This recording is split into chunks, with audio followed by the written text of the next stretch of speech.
Okay, welcome in. I'm going to be reviewing Sunday's action from the National Hockey League. There's only 4 games on tap, so let's dive in. Starting in Philadelphia as the Flyers played host to the Montreal Canadiens. So in the first period, Nick Suzuki would kick things off, getting his third goal of the season from Doc and Struble. 10 minutes and 42 seconds of the first. Travis Sanheim would tie the game up 17-24 of the same period, getting his second goal of the season from Paling and Garnet Hathaway. So heading into the second period, we were all tied up at 1. In the second period, Brendan Gallagher would give the Habs a 2-1 lead. For Gallagher, that would be his third goal of the year from Logan Mailloux, who got his first assist, and Josh Anderson, just over 4 minutes into the second frame. Cole Caulfield, who's been red hot, would get his 8th goal of the year, a power play goal from Suzuki and Matheson, 12:48 of the second period, giving the Habs a 3-1 lead at that point. With roughly 4 minutes remaining in the frame, Jake Evans would increase the lead to 4-1, getting his second goal of the season from Gallagher and David Savard. So heading into the third, the Habs had a 4-1 lead. Late in the third, Travis Sanheim would get his second goal of the game, his third of the season from Farabee and Delorier, 17:48 of the third. And just over roughly 30 seconds or so after that, Travis Konechny would make it 4-3, getting his 5th goal of the season from Tippett and Sanheim. So the Flyers would make things interesting, but unfortunately they would still fall short. 4-3 would be the final score. The next game took place in Detroit, Motor City, as the Red Wings played host to the Edmonton Oilers. In the first period, just the one goal to report. That was JT Compher. He would pick up his third goal of the season from Kane and Kopp, 3 minutes and 28 seconds of the first period. In the second, Leon Draisaitl would tie the game up just over 8 minutes into that frame. For Draisaitl, that would be his 5th goal of the season from McDavid and Bouchard.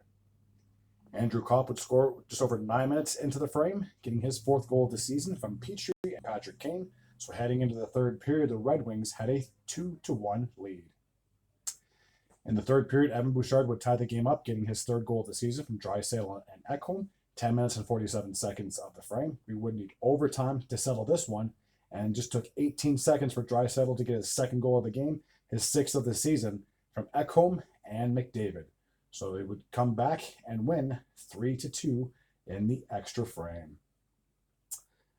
The New Jersey Devils played host to the Anaheim Ducks. In the first period, just a lone goal to report. Brock McGinn would get his 1st goal of the year from Troy Terry and Ryan Strome, 4 minutes and 47 seconds of the first frame. In the second period, Jack Hughes would tie the game up, getting his 3rd goal of the year from Meyer and Mercer, 1 minute and 16 seconds in the middle frame. Scott Nason would give the Devils a 2-1 lead. For Nason, that would be his 4th goal of the year from Kovacevic and Siegelhayer. Stefan Nason would get his 2nd goal of the game, 17:23 of the same period, a power play goal, his 5th of the season from Bratt and Dougie Hamilton. A minute and a half after that, Paul Cotter would increase the lead to 4-1, getting his 6th goal of the season from Mercer and Siegelhayer, 18:49 of the second frame. So heading into the third period, the Devils had a 4-1 lead. Nico Hischier would get his 9th goal of the season, increasing the lead to 5-1 from Dougie Hamilton, 1 minute and 50 seconds into the frame. And just a little side note before I continue, Hischier has the most goals of the entire National Hockey League with 9 goals so far. So I'm sure he's pretty proud of that. But again, it's a very long season, so I'm sure things can change. Ryan Strome would cut the deficit to 5-2, getting his 3rd goal of the year from Cam Fowler and Gauthier, 13:10 of the third. And then Eric Holla would score with a minute to go, his 4th of the year from Palat and Brennan Dillon. So the Devils would win big, 6-2. And the last game took place in Colorado as the Avalanche played host to the Ottawa Senators. In the first period, just a 1 goal to report. Nikolai Kovalenko would get his 1st career NHL goal, assisted by Middlestad and McKinnon with just 8 seconds remaining in the frame. In the second period, just a 1 goal to report. Josh Manson would get his 1st goal of the season from Middlestad and Girard with just 18 seconds to go on the clock. So heading into the third period, the Abs had a 2-0 lead. In the third, Brady Tkachuk would finally get the Sens on the board, getting his 4th goal of the year from Clevin and Nick Cousins, 9 minutes and 15 seconds of that frame. Nick Cousins will get his first goal as a member of the Ottawa Senators from Tkachuk and Stützle, 11:23 of the third period, tying the game up at 2. Logan O'Connor would get his first goal of the year from Middlestad and Gerard, 13:29 of the third. Ross Colt would increase the lead to 4-2, getting his 8th goal of the season from Makar. That goal happened with about 5 minutes remaining on the clock. And I never would have guessed that Ross Colton would be tied for second in the league with goals. But man, he's proven me wrong, and it's looking like a fantastic signing, which was last year by the Avs.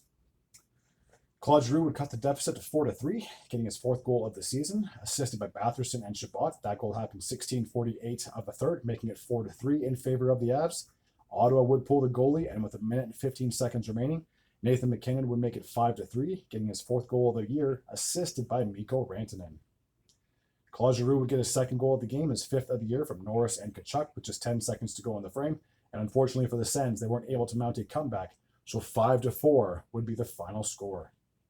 So we'll take a look at the standings through the wild card. Florida is still in first place. They are 6-3-1. They have 13 points. Tampa Bay is in second place. They are 5-3-0. They have 10 points. Buffalo is in third place. They have a 4-4-1 record. They have 9 points. And I'll get to the wild card in just a quick moment. But I believe there's like 4 teams from the Atlantic Division that have the exact same record. So it's very close. In the Metropolitan, after their win, New Jersey reclaimed first place in the Metropolitan. They have a record of 6-4-2. They have 14 points. The Rangers are 6-1-1. They have 13 points, just a point behind. And Carolina is in third place. They are 5-2-0. They have 10 points. So in the wild card, Washington, they have the first wild card position as we speak. They are 5-2-0 for 10 points. Toronto is 4-4-1. They have 9 points. Getting into the rest of this Eastern Conference, as I said, there's like 4 teams from that same division that have the exact same record. So Detroit, Montreal, and Boston, they all are 4-4-1 for 9 points respectively. Ottawa is just below them, 4-4-0. They have 8 points. The Islanders are 3-3-2. They have 8 points as well. Columbus is 3-3-1. They have 7 points. Pittsburgh, after 10 games, is 3-6-1. I believe they're definitely struggling, to say the least, considering they're trying to get back into the postseason after missing it for the past 2 years. They have 7 points as well. And Philly is in last place. They are 2-6-1. All right, taking a look at the Western Conference. So we have the Winnipeg Jets, who are still undefeated after 8 games, 8-0. They have 16 points on the season. Dallas is in second place with a record of 7-2-0. They have 14 points. Minnesota is in third place. They have a record of 5-1-2 for 12 points. Over in the Pacific, Vegas has taken over first place. They are 6-2-1 for 13 points. The Kings are 5-2-2. They have 12 points. And Calgary is sitting in third place with a record of 5-2-1. They have 11 points. So just two points are separating 3 teams in that division. The 2 teams as we speak in the wild card are the Vancouver Canucks. They are 4-1-2. They have 10 points. And after their win last night, Colorado is 5-4-0. They have 10 points as well. The rest of the conference looks like this. St. Louis is 5-4-0. They have 10 points. Edmonton is 4-4-1. They have 9 points. Seattle has the exact same record, as do the Utah Hockey Club.